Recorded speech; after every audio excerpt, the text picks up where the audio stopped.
نسرحت ጥሪ 21 በዓል መን يوم አፍሺሎሞ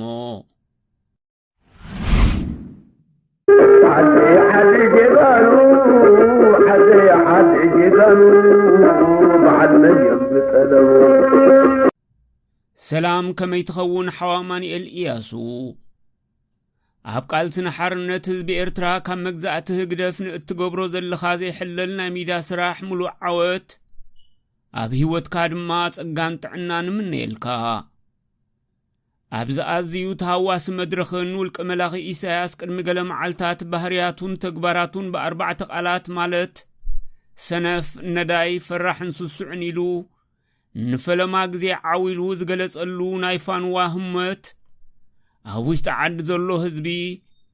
نتا إيساياس زود كاللانا مش الرشا معالتي بعبي هاررتان تنقاق انس بها كم زلون غلهم دليت فتحيب من قد تلفزيون عسنا كبسر فتو إيساياس بسنوف سبعونتو نداي تقباراتو فرح بهرياتون سسع شوهاتون نهزب إرتران زحلفو 3 عمتات كل أفو دفئو كوانتلو كابسرو تبرقيقون موائل تفعلو علت قن حتصيريو أبزن إيساياسن محاورون موداق زكايد قالسي نتسغا تتصاوتو زلخا عزوز تراخان موائل تذكيرو كم زنبر بشم دليت فتحي وش تعدي بخرعات كالرقاق الكافتو حواماني إلز حلف عمت مبقسي معباليتاتن فشلتن سرحيت فورتوت الرعيسران حدن مستيراون زرزراون صحوف سديد الكاكم زنبر كويفلت اتتصحوف ابوانون ساعاتون بمقدي تلفزيون السنا مستقالعي هبل علوتن مأكلوتن أززت سراوي زفترو حوس وس بلا سمعيت كساب حجي بتحيم حيم يقصل الله نايتهم مكوننات سمعيتات قليهم بخاشعو مسبصوتنا إيدنا حاويسنا سلمنتاي بعلو دعالي زي ما خورنا سلمنتاي بعلو دعالي جمرونا يلوت من قسقاس ترفنا بخالق ملكع زي قصلنا يو سلمنتاينا أب قجل 15 تفتسم جاملاوي مأسار أب لعلو قجل بعلو دعالي كفتسم كله زي تخلاخلنان زي تتابقنان وزته زبلو يوم እቶም ስምዒታት ገና ይቅጽሉ በምህላዎም ድማ አዘዝቲ ሰራዊት ብውሽጥ ኮይኑ ዘዋሃህዶም ሓደሩጡ በኃይልን ተረኺቦም ነቲ ከም ዝመሽመሸ ኹርም ትንቕነቕ ዝብል ዘሎ ውልቅ መላኺ ኢሳያስ ኣሰር መሰረቱ ኸጥፍእዎ ድሕር ከም ዘይብሉ ንህዝብና ክሕብር ይፈቱ ክቡር ሓዋማኒኤል ነቲ ዝሓለፈ ዓመት ብዛዕባ ጥሪ 21 ሰደድ ኩልካ ጽሑፍ ገለ ኣዘዝቲ ሰራዊት እቲ ጽሑፍ ሙሉእ ብምሉእ ልክዕነትን ጽፈትን እኳን ተነበሮ ግን ክውሰኾ ዝግባእ ኣለዎ ብምባል ተወሰኽቲ ሓበሬታታት ተቐቢሎምን ኣለዉ ስለዚ ነቲ ዝነበረ ጽሑፍ ተወሰኽቲ ሓበሬታ ብምግባር ዳግማይ ናባኻ ሰዶ ኣለኹ ሰንበት 20 ጥሪ 2013 لكع كم زالومي قدم 13 عمتات مخانو إيو عزازي مكانايزد 74 كولونيل صهاية مكونن بمستت إن تسريحو نبري كولونيل صهاية مكونن بمخنيات مكيارات عزازت كفلات السراويت مكانايزد أبز نبري قبجائيو بمقبيج أقورو كساب زحبت بمستد ما كولاليتو كساب زتكوساب رأس زلوغز في كند امبا كوينو زنبري كولونيل صهاية مكونن سنبت 20 ጥሪ 2013 بزعبا قبجان مسؤول تحدر قوال نمبر سونو 21 ጥሪ انتا حيزاتلو تمتص نيراز فلطو اي نبرون بخال شنخ خمك ايارات عززتن مختلاتو من زنبر قبجا نود علي اينتاين ينيرو سلازخونه ود علي نشمو دا الله بتقبجا نيرمبر حساباتون قلبون بتي كاب تصبيت وصا ازمص زنبره مقيارات عززت مكانايزد بحرقان كبت حساباتن امرؤ خبيد معبل كم زرخبو بحري يغلابت نبره ود علي وشط ربوش سلازنبره كاوترو فلي بزبل هواهو بيران ويسكن اند حواوسه بزي عرفتيان قرقور نبره كولونيل صهاية مكونن مستشعو زيد سكول نبره حجيغن عزاز حزباو سراويت دوباون سميناون زوباتات زلو كولونيل ادريس فاغر ود فاغر يسحقني وكخن نيرو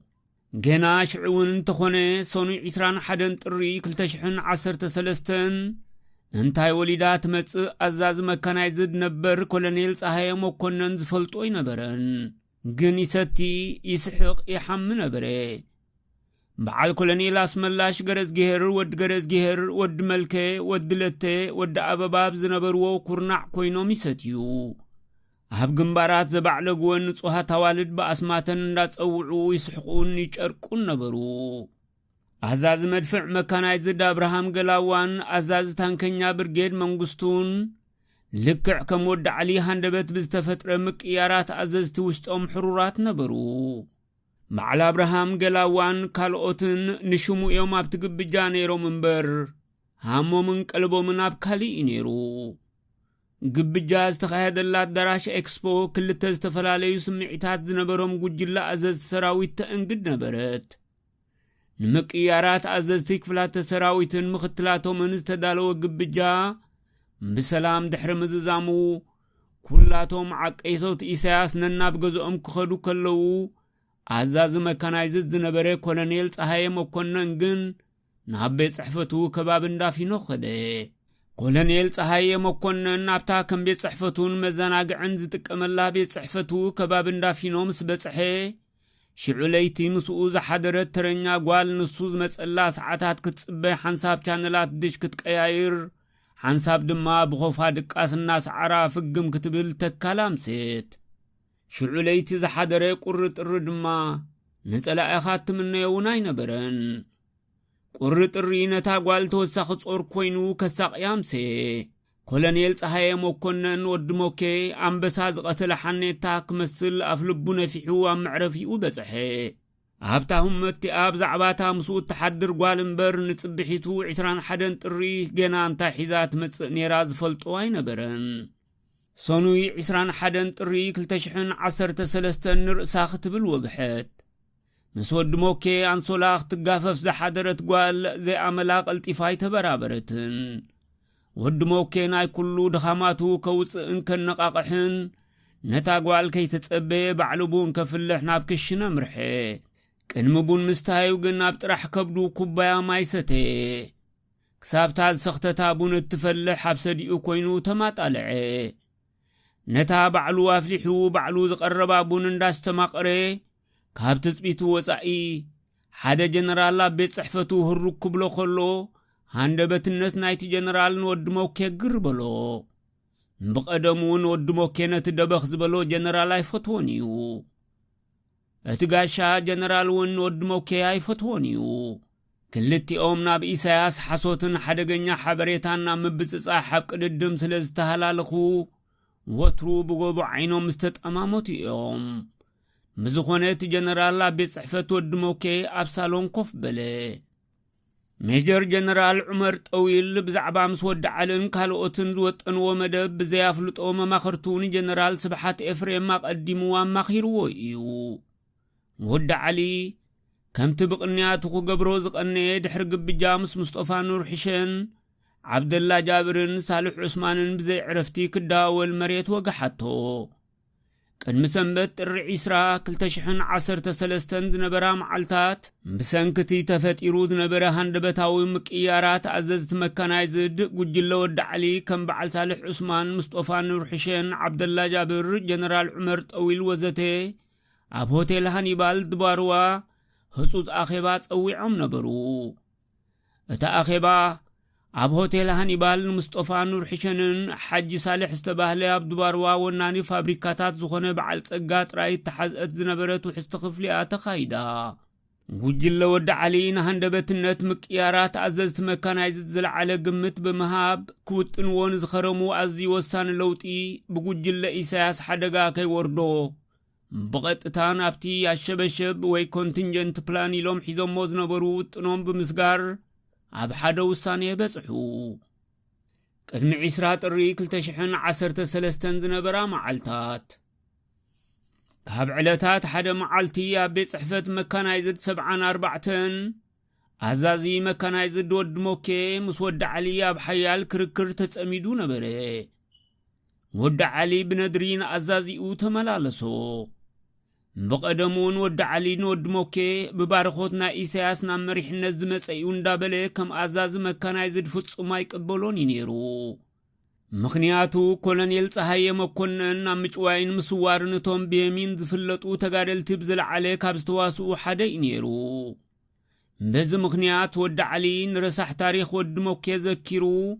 بعين نعقتن ندرن يمالالسو نبره اتقندن خلتي اوم ذنها هروم قداي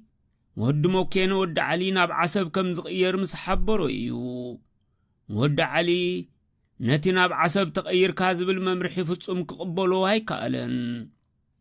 ود علي قدم حجاب إرترا تفتصيمو زي فلط حد عبي هاقراو عمام ما بنقدعو تشكيمو كم زنبرزل على قمت بمهاب نود موكي بقو بشقوت تفق كبلو هاي صلقن بزخوني نتي بزل على مستير مسبصوتو كفتصمو حانسيطو زنبروتن عسب تغير كاللها زبال هندبتاو مرد لبو ببلح ملاصاب كلتش عدد خوينو تسمعو بغمي مغنياتي خاناب عسب تغير كاللها تبلني ود علي نود موكي حتتو لمودا سرار حنا مخانو تفلت انديها ملس ود موكي نزي لمودا سرار حال لمودا سرار حنا ختبلني تخلنيها كبل ود علي نت زي لمود مقيارات كم زي قبلو بتبعات ملسلو كلتي اوم عاو تباهيلوم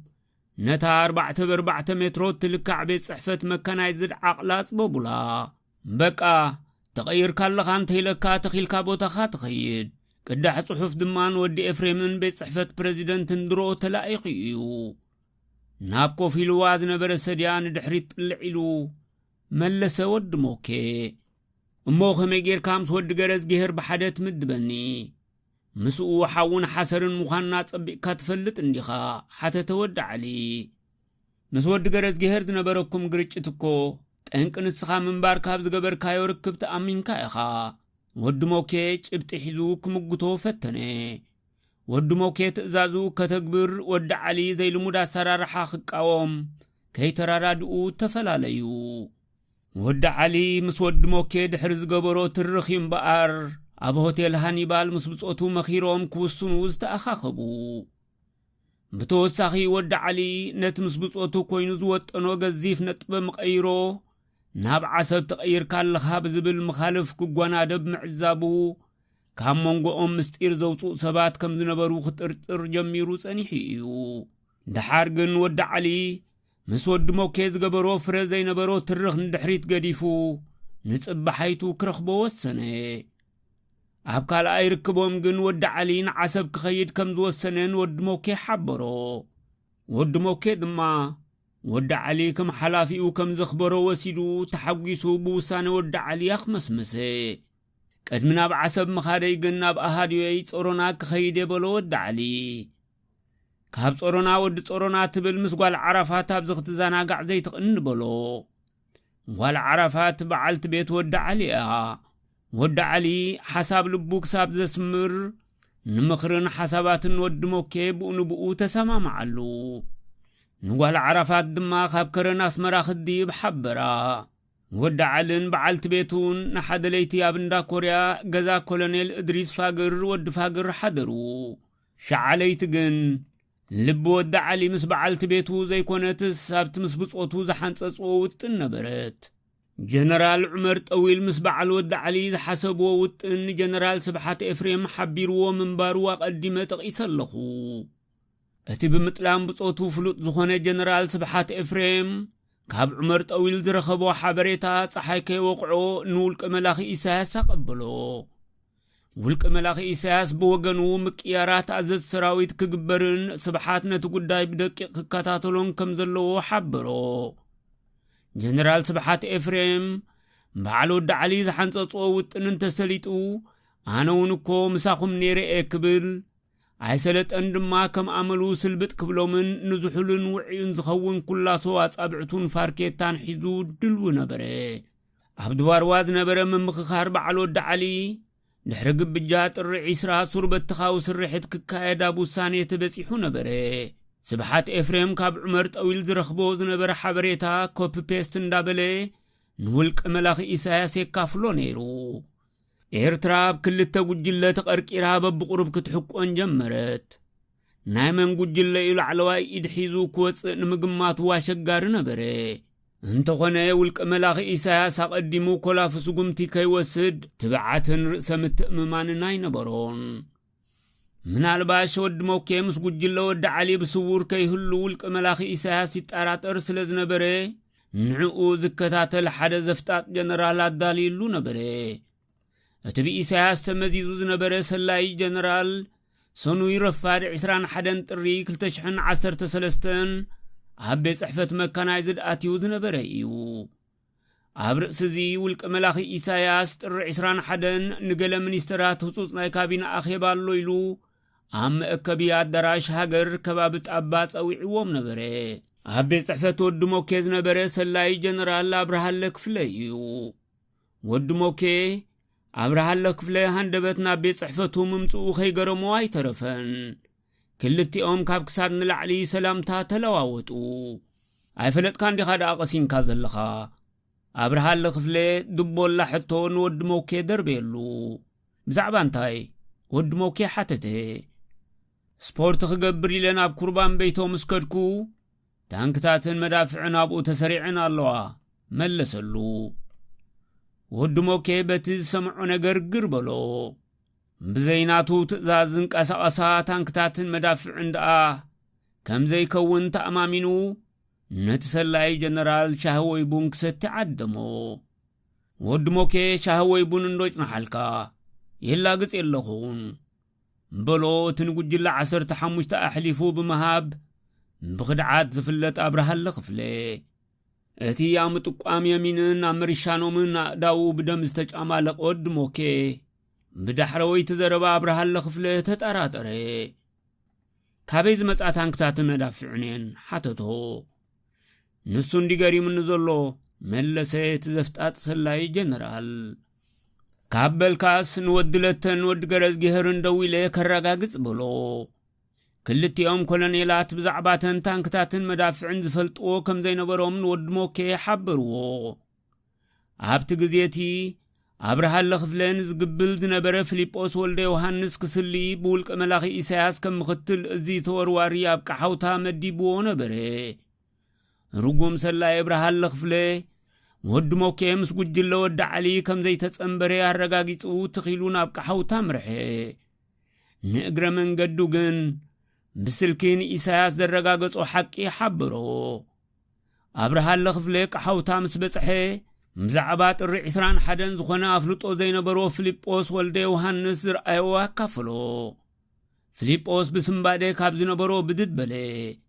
ቅጽበት ሽንቲ ቤት በጺሑ ድሕሪ ምምላስ ኣብርሃለ ዝረኣዮ ደጊሙ ክሕብሮ ተወከሶ ወዲ ሞኬ ነቶም ንግብጃ ኢሎም ካብ ዓደርደን ኣብ ኣስመራ ደይቦም ዝነበሩ ወዲ መልከን ወዲ ዓረፋን ብቴሌፎን ኣብ ቤት ጽሕፈቱ ብህፁፅ ጸውዖም ወዲ መልከን ወዲ ዓረፋን በቲ ኩነታት ሰንበዱን ተጠራጠሩን ወዲ ሞኬ ምስ ክልተ ኣዘዝቲ መካናይዝድ ኣብ ቤት ጽሕፈቱና መኸረ ኸሎ ብወዲ ዓሊ ዝምርሑ ታንከኛታት ምስ ረሻሻቶም ብማእከል ኣስመራን ፎርቶ ገጾም የምርሑ ነበሩ ታንከኛታት ካብ ማዕዳጋ ሓሊፈን ደቀ መሓረ ብምስጋር ናብ ኣስመራ የምርሓሉ ኣብ ዝነበረ እዋን ዑመር ጠዊልን ደቀ መሓረ ገጹ ይኸይድ ምንባሩ ንበዓል ወዲ ዓሊ ስግንጢር ኮኖም ፊሊጶስ ወልደ ዮሃንስ ኣብርሃለ ክፍለ ብዝሃቦ ሓበሬታ ርዒዱ ንኣዛዚ ሰራዊት 525 ብሪጌደር ጀነራል ሓዱሽ ኤፍሬም ኣብ ቤት ጽሕፈቱ ጥብክብል ኣዘዞ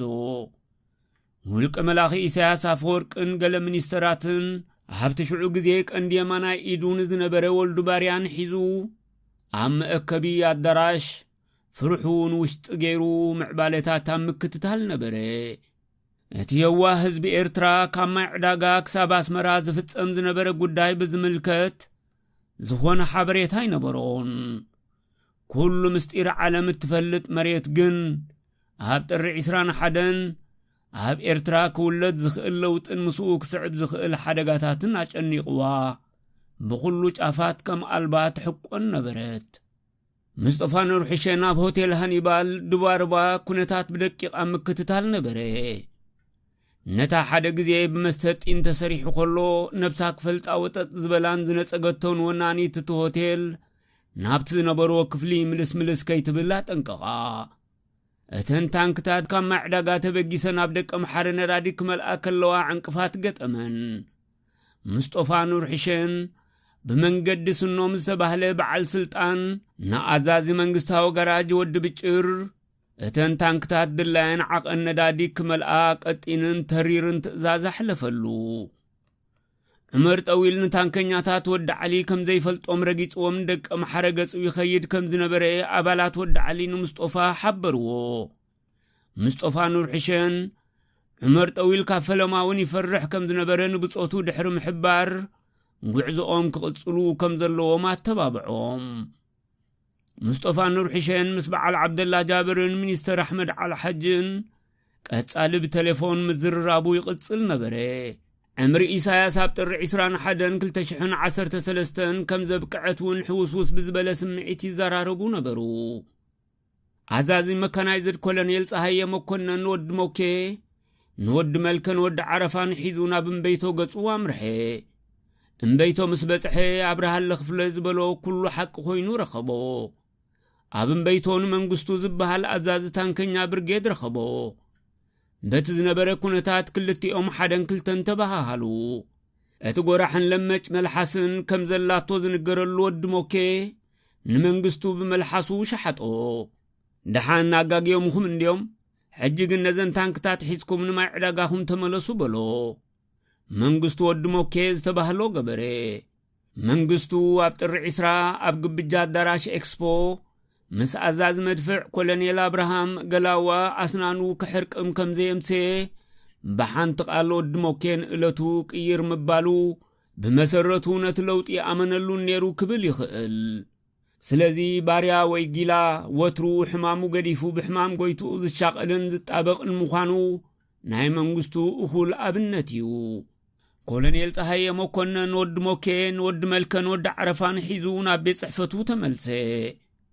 تانكتات بخباب فياتا ليروك حلفا خلوا حلاف قبانيا سجن تسفاي غراغي بزعباتن تانكتات ابتكبابي بزسرحو زنبرو سرحتنياتات نابتنسو زم حدرو هقدفاو تكال حبريتا بزحو نسون لكع كمولدو باريا يمانا ايد إساياس سلزخوني زرخبو حبريتان ولك ملاخي إساياس بغطتا دويلوا كافلو اقدمو حبريتا زنبرو ولك ملاخي إساياس نحبريتا تسفاي غراغي قد خي غبره بكونتات ودموكي مقسان ساني مخنياتو ودموكي بمبزحتهم ازز مكانايزد لعل تقبالنس سلازنبرو عبزخونه ساعات نعاتهم وداديبو حدغا كوردو كم زخلا فصم مطرطارات نبره ودموكي گن شمن كبرتنا يتركبيلو كمتي إساياس حسبو زنبره مسغجل ود علي فصماي نبرن فيليبوس ولد يوحنس مسحدش افريم ابراهال لخفلن ابقى حوتا تربشو نبره كاب ابراهال لخفل زرخبو حبريتا بقصبتن إساياس حبيرو نيريو كمنا إساياس يخون انبر فرحين فيليبوس حقينو قتلو دلي نبره سبحات افريم كمتي إساياس اب اخيبا منسترات نيرو يلو زحسو اي نبرن سلازي فيليبوس ولد يوحنس ناب سبحات افريم دويلو نابقى حوتا كمصو تماشخنه نشتو فيليبوس نتشعو غزي منستر مكل خالد نبره سبحات افريم كززو خلو حمقو بلك عقيديو تانكتاتن رشاشاتن فرتومس ديبا نتحبريتا دونجي سمعو حلافتك هاغراو سليا هقدف ابرها كاسا نولك ملاخي إساياس كابتن شمو اخيبا استبهلل بوتا بقصادو غوتي توصو ابو زنبرو قنطارو منسترات بتي ابرها كاسا زغبرو زنبرم قسقاس تداناغرو ابرها خاسان إساياس بحنتو حست زبلا كفل عصو ازي خنبر ولك ملاخي إساياس نتزنبره كونتات كفلت بقطتا مس ودموكي كزرارب ما تاكوان تنبره عقم جنسانه ابيكي بصحيلو نعقوم زقني عساكر اوداد بقوم حدغنيا كوينو سلسترايو حمتون التو فسسه سلازي اب كند بقطتا مس ودموكي زرخب بمجد ولد باريا كابنا بن ودموكي ملختي كحلف تجدده مفلاي ودموكي نابق حوتانا فيليبوس كيدو مسمعه ውልቀ መላኺ ኢሳያስ ኣብ ስሪኡ ገለ ክመልቆ ዝተረፈዎ ኣይነበረን ስብሓት ኤፍሬም ምስ ፊልጶስ ንወዲ ሞኬን ከይህሉ ንወልዲ ባርያ ተወከሶ እቲ ካብ ዑመር ጠዊል ሓበሬታ ተቐቢሉ ናብ ውልቀ መላኺ ኢሳያስ ዝሸይጥ ዝነበረ ስብሓት ኤፍሬም ኣብ ቀሓውታ ምስ ፊልጶስ ጥራይ ከም ዝነበረ ምስ ረጋገጸ ልቡ ናብ ኩረኹረኡ ኮረር ክትብል ተፈለጠቶ መዓልቱ ከም ዝኣኸለት ድማ ንእለቱ ደምደመ ውልቀ መላኺ ኢሳያስ መንገዲ ወልዱ ባርያ ምስ ወዲ ሞኬ ዝገብሮ ዝነበረ ዝርርብ ካምን ውሑ ዝተላዕለ ንሎሚ ኣብ ዝመደብ ኣይከቕርቦን እየ ቅድሚ ስብሓት ኤፍሬም ቀሓውታ ምብፅሑ ፊልጶስ ሓድሽ ኤፍሬም ኣብርሃለ ክፍለን ወዲ ሞኬን ነቶም ድሮ ፎርቶ ደይቦም ዝነበሩ ታንከኛታት ብኸመይን እንታይ ዓይነት ሜላን ተጠቒሞም ክምክትዎም ይኽእሉ ኣብ ምዝርራብ ነበሩ ኣርባዕቲኦም ወዲ ዓሊ ካብ ኢሳያስ ጀሚርካ ዘይምሕሮም ጨካን ምዃኑ ይፈልጡ ነይሮም እዮም ብፍርሒ ክሕቆን ዘርፈደ ፊልጶስ ሓንቲ ብርጌድ ናይ 525 ንፎርቶ ደይባ ኩናት ክትገጥም ናይ መወዳእታ ሓሳብ ኣቕረበ ሓድሽ ኤፍሬም ኣብ ማይ ዝኣተወ ታንጭዋ ክመስል ትምሕትም ኢሉ ነበረ ወዲ ሞኬ ፊልጶስ ብዘቕረቦ ሓሳባት ፍጹም ኣይተሰማምዐን ኣብ ልዕልቶም ለውጢ ዝደልዩ ወተሃደራት ኩናት እንተተኸፊቱ ኩሉ ህዝቢ ኣብ ገገዝኡ ብረት ስለ ዘለዎ مساعتهم تتصنبروا حنساب كم زي يصنحهم ودمو كين فيليبوس بتر نغرو اتي يامرؤنا زانون بكويناتن وركويناتن استدفنا فيليبوس حانت برجيت سريدو نبعل ودعال خشفلق طراي دل نبره كونتات فيليبوس قلطيفو ترد ودمو كي بعلون فرتو كيدو كرادادኦም ካል አማራጽ ጽምጸ በዛ ዳሕሮይት ሓሳባት ናይ ودمو كي ድማ ፊልጶስ ተሰማምዐን ፍኹስ በሎን ሙልቀ መላኺ ኢሳያስ በወገኑ ርክብ ፊልጶስን ወድሞ ኬን ካል መርድእ ኮይኑ ስለዝመጾ አፍጹም ራዕድ ነበረ ፊልጶስ ምስ ወድሞ ኬ ርክብ ድሕር ምግባሩ ምስ ስብሓት ኤፍሬም ይመክር ነይሩ እዩ ውሱን ርግኣት ዝነበሮ ስብሓት ኤፍሬም ናብ ዑመር ጠዊል ደዊሉ ነቶም ሰራዊት ክብትኖምን ናብ ቦታኦም ክምለሱን ሓበሮ አዛዝ መድፍዕ መንግስቱ ወድሞ ኬ ብዝበሎ ድሮ ሰራዊቱ ሒዙ ናብ ማዕዳጋ ገጹ ይምለስ ስለዝነበረ ትእዛዝ ስብሓት ኤፍሬም ናብ ዑመር ጠዊል ትርጉም ኣይነበሮን ግን ስብሓት ኤፍሬም ንግዚኡ ነታ ዝነበረት ሁመት ሽምክረኽበላ ክኢሉ እዩ ወድሞ ኬ ናብ ቀሓውታ ክኸይድ ከሎን ወዲ መልከን ወዲ ዓረፋን ናብ ቤት ጽሕፈቱ ገዲፍዎም ነበረ ካብ ቀሓውታ ናብ ቤት ጽሕፈቱ ምስተመልሰ ግን ንወዲ መልከ ሒዙ ናብ ፎርቶ ገጹ ኣምርሐ ወድሞ ኬ ናብ ፎርቶ ክኸይድ ሓሳብ ኣብ ዘቕረበሉ ፊልጶስ ሓድሽ ኤፍሬምን ኣብርሃለ ክፍለን مسو كخدو فتصم دليتن قربنتن كم زي نبروم كي غلصكو كحلف አይደልን بعل ود علي بزي زخونه عنقفات فرتو ديبم نبرو ابوش تقصر منستر زينا 4 ابدغ دما 6 ታንክታት نبرا ካልኦት ክልተ ታንክታት ድማ ተበላሸና መንገዲ ተሪፈንየን ወድ ዓሊን ጋዜጠኛ አስመላሽ አብርሃም ስብጾቱ አዳሊዮም ማት ነበሩ ወረቀት ከምባና በስቱዲዮ አጅብዎ ኸደ አስመላሽ ፈርፈርና በለገና ክልተ ሰለስተ ሕትቦ ጽሑፍ ምሰንበበ መስመር ቴሌቪዥን ኤርትራ ተቋረጸ እዚና ኾነ ከሎ ወድሞ ኬን ወድ መልከን ዓቀበት ፈርቶ ሰንጢቆም ኣብ አፍደገ ሚኒስትር ዜና በጽሖም ነበሩ ወድሞ ኬምስ ብጻይ ወድ መልከ ኣብ አፍደገ ሚኒስትር ዜና ምስ በጽሐ ሽዑ መዓልቲ ኣብቲ ቦታ ተመዲቡ ዝነበረ ካብ አባላት ወድ ዓሊ ናውሽጥ ምእታው ከልከሎም ወድሞ ኬነት ዝኸልከሎ ዋርዲያ መንነቱ ሓበሮ እቲ መራኸቢት ሬድዮ ሒዙ ዝነበረ ዋርዲያ ንወድሞ ኬ ፍጹም ከም ዘይእትዎ ኣቕበጾ ወድሞ ኬነት ዝኸልከሎ ዋርዲያ መንነቱ ሓበሮ ወድሞ ኬ ምጀካ አባላት መካናይዝድ ካልኦት ኣዘዝቲ ሰራዊት ነትለውጢ ከም ዝተጸንበርዎ ካብ ልሳነት ዋርዲያ ሽዑ አረጋገጸ ድሕር ብዙሕ ዝርርብ ወድሞ ኬምስ ወድ መልከን ውሽጢ ኸኣቱ ካብቲ ቅድሚ ሓደ መዓልቲ ዝእዝዞ ዝነበረ ወዲ ዓሊ ፍቓድ ረኸበ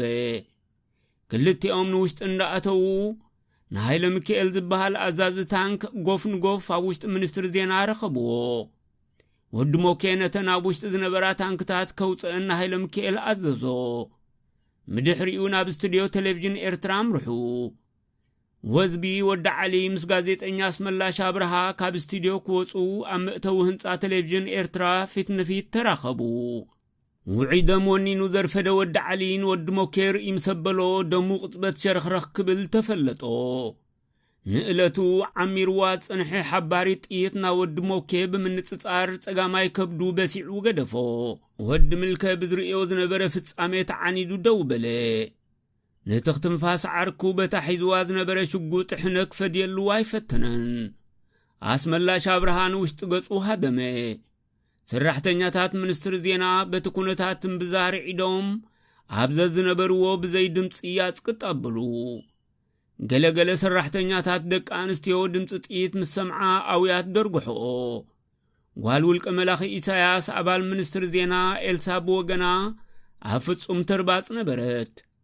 ዕምሪ አቡአም ወዳቱ ከም ዘአኸለ ስለተረዳአ ትንፋሳሽ ዓመዓልቲ ተሐልፍ ኮይኑ ይስማዓ ነበረ ود علي بتاز تكوسات ايت ود موكيز موتس لزمسلون ابصوتو امرحي يخون امبر تانكتات كاب قصرندا زينا كوصا مستعذبه وطنوم كم زفشلن زنبرو تسفاي بنن كم زنبرن الاتو تفلطو ود موكي بتيت ود علي صاحيلو مسودقه ود ملكن كالوت وتهدراتن غوتيتوم نابو حسبوتا عليو بعل ود ملكن ود موكي كم زموتت ادغي خغوتو خلو دحرواي صغر رسو سلستملطه لعلواي شكنا رسو كساب حجي بملاطلو ولق ملاخي إسياس مسابرها كاسا تسفالدتن كالوتن جينا بفرحو يننو نبري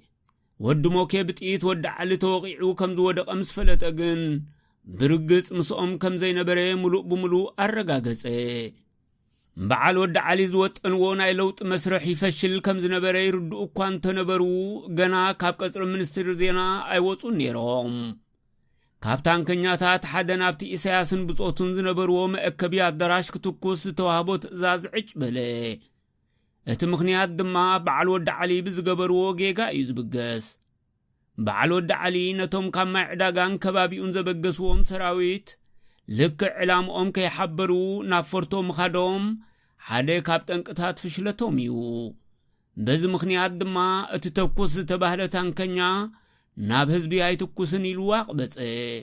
ምድሕሪ መውቃዕት ወድ ሞኬ ውልቅ መላኺ ኢሳያስ ነትሽዑ ግዜ ኣብ ጽሕፈት ፕሬዝዳንት ወሃሃድ ሚኒስትር ምክልኻል ዝነበረ ጀነራል ኢዮብ ፍሳሐየ ሓሊባይ ፎርቶ ደይቡን በዓል ወድ ዓሊ ግደፉ ክብሎም ሓበሮ حاليباي عيشا تختنفاس عاركو دموكي كم زبصحونا فلطه تزازاياو كتكبر افدغ منستر زينا بصحي حاليباي افدغندا زينا كم زبصحي زفلطه ود علي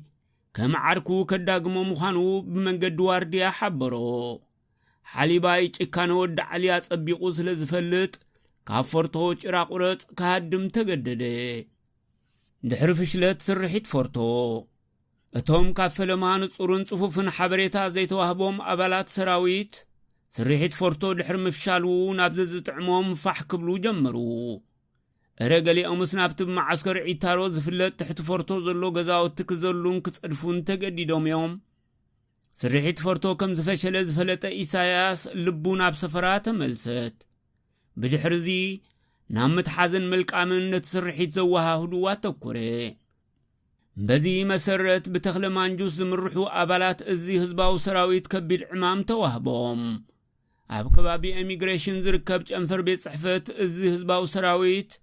بود تخل زبهال عزاز برجيدن ميجر قرماي مسقنان ناتمرحو نتاب اكسبوز نبرت حانت بوطلوني اتومس ود علينا فورتو ديبوم زنبرو سراويت اب اقر فورتو عدقوم الناوردو بطرنوف ناب اكسبو وصدوهم أبتر إسراء قلتشحن عصرت سلستن بمخنيات مكيارات أزدت كفلات سراويت مكانايزد قبجاز تقبرلو الدراش إكسبو نايم صحن درارن انقدوتون قبرلوم بدحرزي مترناف سراويت هادنن ملك أمن ودبتنايتك عوزن برو سرحيت فورتوخوني ود علن صالح عثمانن قل سراويت حيزوم مقد كرن تتححزوو أبال كفل تعليم زنبره دحر متياسو بشم تاكسيستا سلياو سراح زكايد ودمانا أمن قد خرن ود علي كخطرون كحزون فتنة قبره قناي سلطون بعل ود علي كملطو سراوي تخلمان جوس دما كركبوهم من عيس سحان نبرن كركر مسلي كولونيل صالح عثمان بالأخات تخلمان جوس خونو بتولاد مايمني أبال خلق زوريا مرحي مسرعن زنبره حجاب هاجر هولاند أبسدت زركب تسقاي بايرو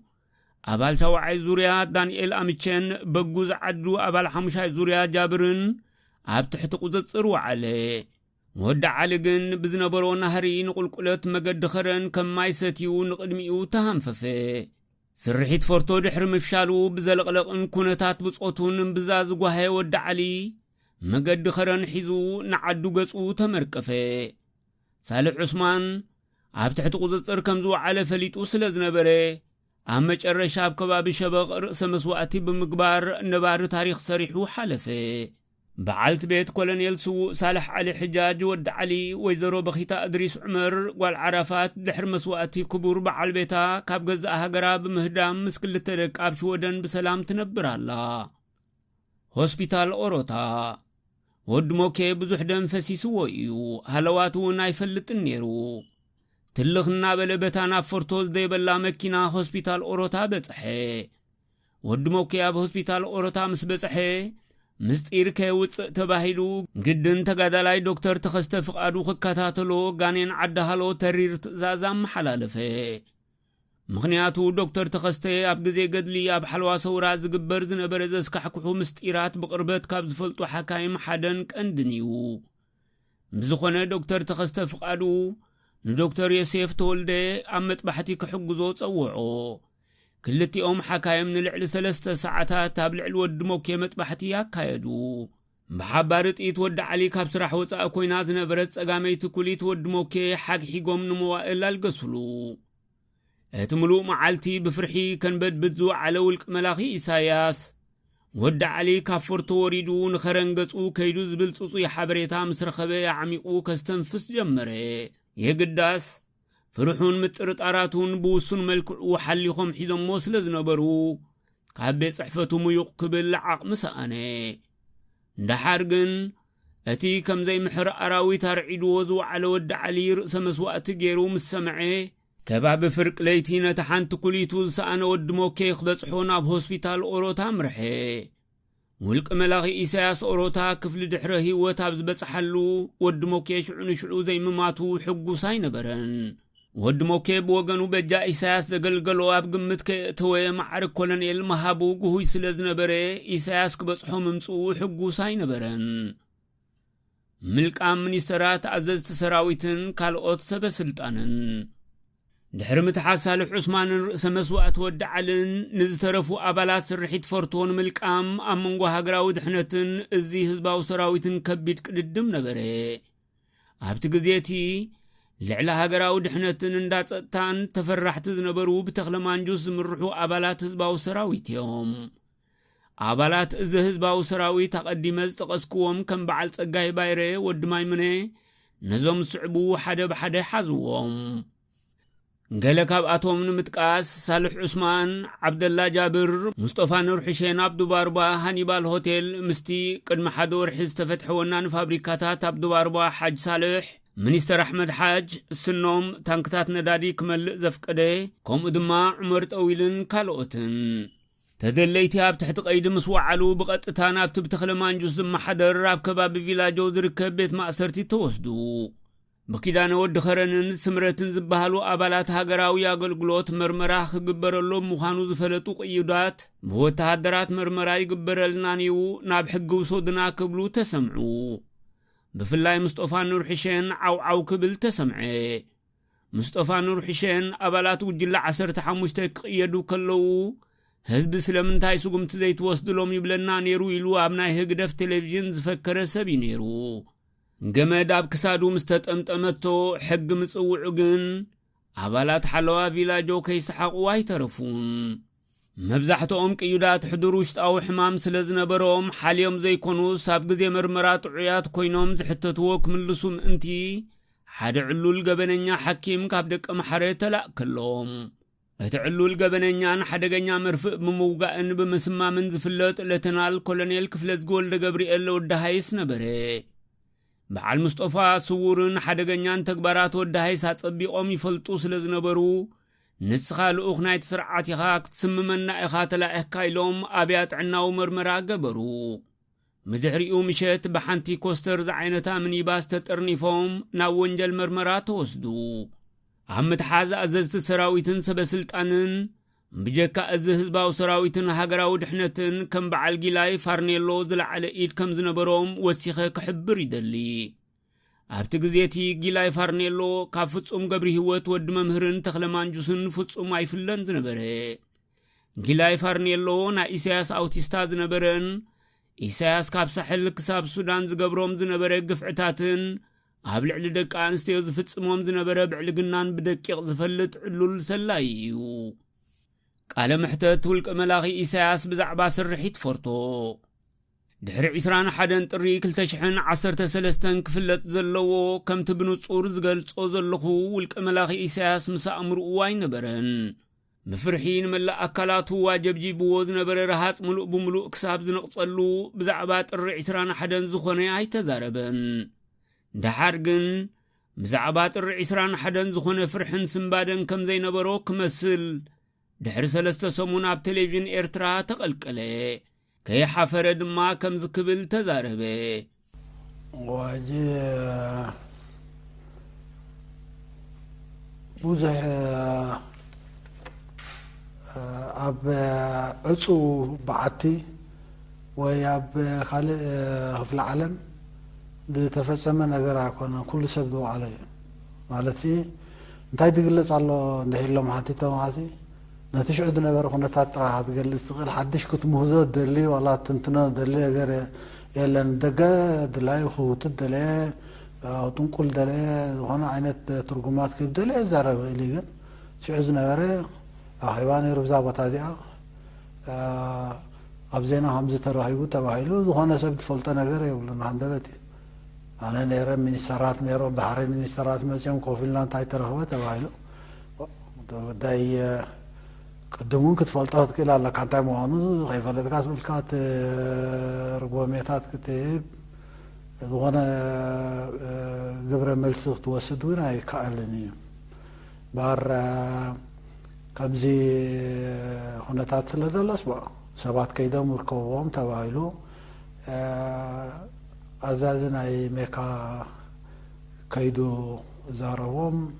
تزاربهم أب لعلفتنا زينا مسليبه حدا حبتم عود نورون ايتي عقرقر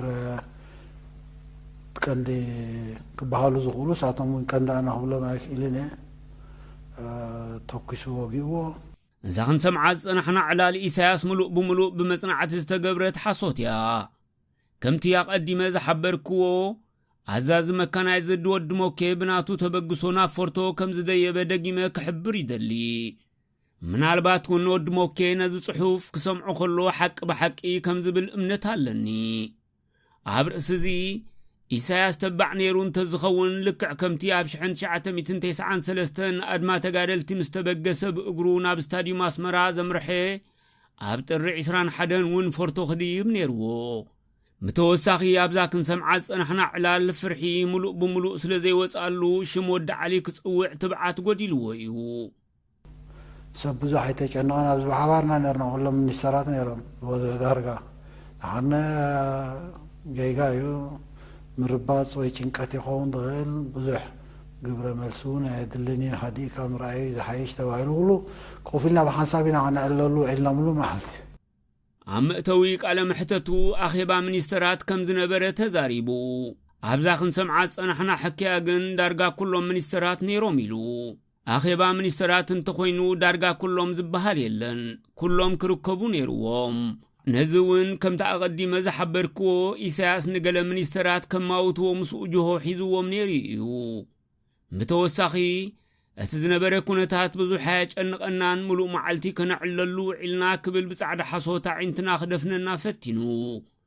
ابرها كاسانا بتي زنبرو ادراش مصيو نفسو كدحن زغبرو رسيعو حاج انقنان كبلتي انتي عينتنا حصوت ماشين يا ابوش طلبو تسوخي عزلا زغرميو نابز خدو يسلدي بلم صباحيتو ايدوم كوبو بفتاوم دي بزي فتاوم بغونه ايدوم هيوم نسو كاوم تفليو عاديمو خيدو بحد صموا بوتا بصيحو موصيون كم زي بلو سلد فلدا مودا تارس خطلت فصيمو تودي اتا فيلم بهم مالت ወዲ ዓሊ መውፅኢ ከም ዘይብሉ ምስ ፈለጠ ገዛእ ህይወቱ ጥፊኢሉ ውልቀ መላኺ ኢሳያስ ኣብዚ ሓሶትን ምፍብራኽ ዕላልን ክኢላ ዝኾነ ኢሳያስ ክንውስኸሉ ውልቀ መላኺ ኢሳያስ ነቲ በዓል ወዲ ዓሊ ዘበገስዎ ናይ ለውጢ ምንቅስቓስ ልክዕ ከም ዘባህርር ሆረር ፊልም ኮይኑ እዩ ኣካሉን መንፈሱን ብትንትን ኣቢልዎ ነይሩ ንሱ ግን ነቲ ዝነበረ ስርሒት ከም ተራናይ ዓዋሉ ዕላለታ ፊልም ብርእሰ ቅትለት ወዲ ዓሊ ተወዲኣ ክብል ብዘይ ሕንከት ከህተፍትፍ ተሰሚዑ ሕጂ ሳቶም ስለምንታይ ከም ዝገርኩም ተተባሃሉ ኣጋግዮምና በዓል መን እዮም ኣጋግዮም ከለ ድብልዎ ኣሎ ኣብኡ ክትዛረብ ሕጂ ሰዓቱ እውን ኣይኮነን ኣጋግዮሞም ድዮም ተጋግዮም ድዮም ስለምንታይ ተጋግዮም ብዙሕ ዘረባታት ተዛረበሉ ትኽኢሉ ግን ፍጻሜ ብኸምኣ ሓሊፋ ልካትም ክበሃል ስለ ዘይከኣል ሞ እተን ኣሃዱታቶም እውን ቅድም ክፈልጣ ስለ ዘለዎ ንዓለም ዜና ከም ዝብል ኣሎ ንህዝቢ መግለፂ የድልዮ እዩ ኣብ ውሽጥን ኣብ ወፃእ እንተይኮነስ ቅድም ቀዳድም እቶም ምስኦም ዝውዕሉ ዝሓድሩ ዝፈልጥዎም ክፈልጡ ስለ ዘለዎም ከይዶም ኣጋጊዮምና ባህልቲ ኹኑ ወላ ተጋጊና ባህልቲ ኹኑ ነቲ ኣሃዱታቶም ክገልፁ ስለ ዘለዎ ሓደ ካብኣቶም ከመይ ገይሮም ኣብ ደረጃ እዚ በፂሖም ከመይ ገይሮም ተጋጊዮም ከመይ ገይሮም ኣጋጊዮሞም መግለፂ ሂቡ እታ ፅውፅዋ ሂቡ ተዓፅያ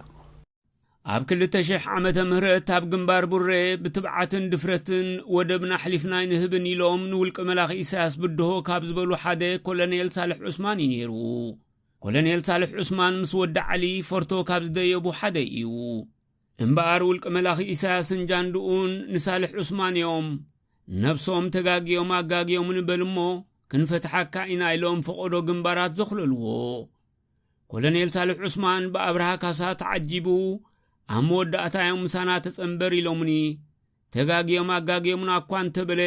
ክሳብ ለይቲ ሎሚ ብህይወቱ ኣሎ ዶ የለን ዝፍለጥ የለን ውልቀ መላኺ ኢሳያስ ኣብ ልዕሊ ኮሎኔል ሳልሕ ዑስማን ዝተጠቕመሉ ስልቲ ምትላልን ምሽሓጥን ካብ ቀደም ጥንቲ ዝተጠቕመሉን ዝጥቀመሉ ዘሎን እዩ